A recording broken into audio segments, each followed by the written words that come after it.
Welcome to the College Investor Audio Show, where we talk about the biggest issues impacting millennial money, from student loan debt to side hustles to building wealth. We will show you how to get out of debt so that you can build real wealth for the future.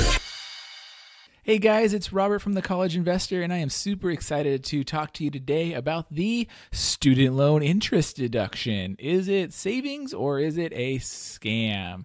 Well, it is almost tax time again, and I want to talk about the student loan interest deduction, especially given everything that you've been hearing about from Congress and the changes. And yes, things might change in the future, but right now, as of 2017, the student loan interest deduction is still a thing, and if you have student loan debt, you should be definitely taking advantage of it.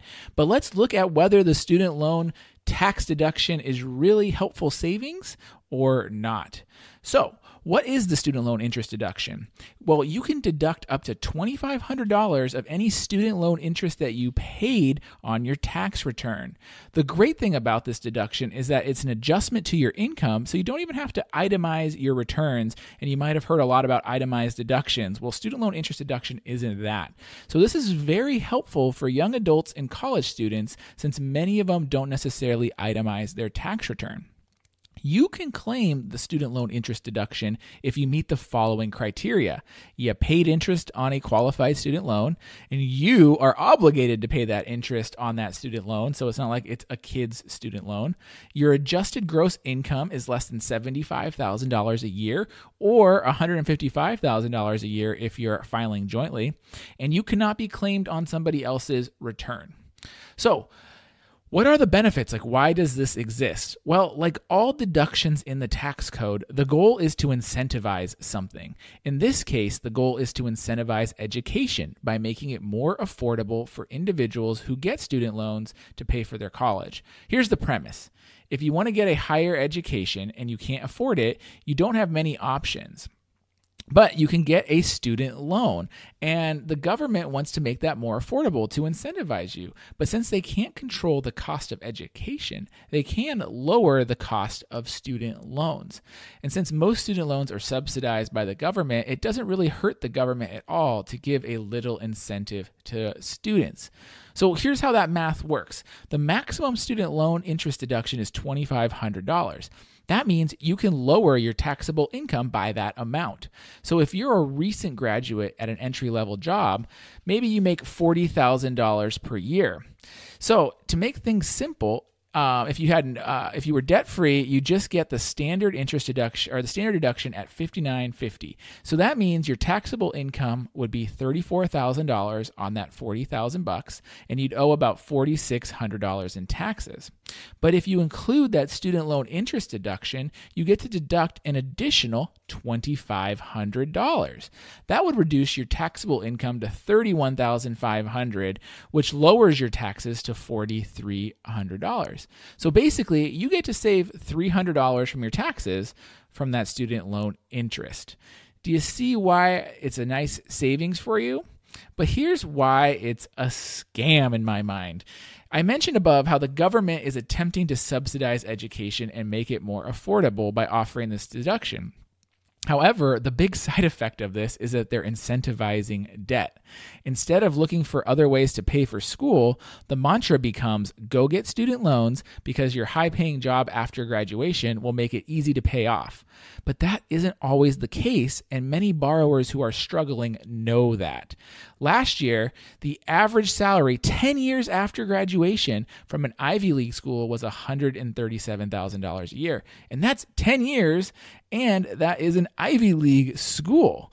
So how long, the other thing is 10 years is how long it would take you to pay off your loans on the standard repayment plan. But what about the average student? The average salary for recent college graduates was about $53,000. And depending on your major, your 10-year mid-career salary could be anywhere from $46,000 to $96,000 a year. So imagine if you took out $100,000 in student loans. Could you really afford to pay it back if you were only making between $46,000 and $96,000 a year? That could be really hard. So now ask yourself this. What is the student loan interest reduction really going to do for you to make college more affordable? You may have thought you were going to get a break, only to find out that you're in a heap of debt. And this is the key problem with using our tax system and deductions to motivate people. It rewards debt and it punishes savings and fiscal responsibility. In other words, if you paid for college in cash, you don't get any breaks from this deduction. So being smart and busting your ass gets you nothing, but taking on a heap of debt gets you a break. And that's why I kind of think this is a scam. And so when we talk about tax reform, I think there's other better ways to incentivize a college education. So what are the alternatives though, right? So I've talked about student loan debt countless times. I wrote an ebook on it. I have a free email course on it that you can check out on the blog at thecollegeinvestor.com. The big thing that you can do is look for alternatives. You can get scholarships, you can get grants, you can get a job, you can look at a lower cost university. Honestly, I think getting your ROI on your student loans is probably the most important thing, right? So student loans aren't bad. Don't get me wrong here, but taking on a lot of student loans is very bad. It's a very slippery slope, and that's why you really need to know exactly how much student loan debt you're taking on, exactly what your ROI is going to be, and don't worry about tax breaks and tax cuts when calculating any of this for yourself. The only reason you should be going to school is to better your income after graduation.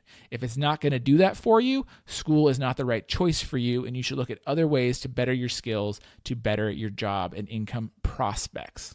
So hopefully that makes sense. Hopefully you understand a little bit more about the student loan interest deduction and why it really doesn't help students.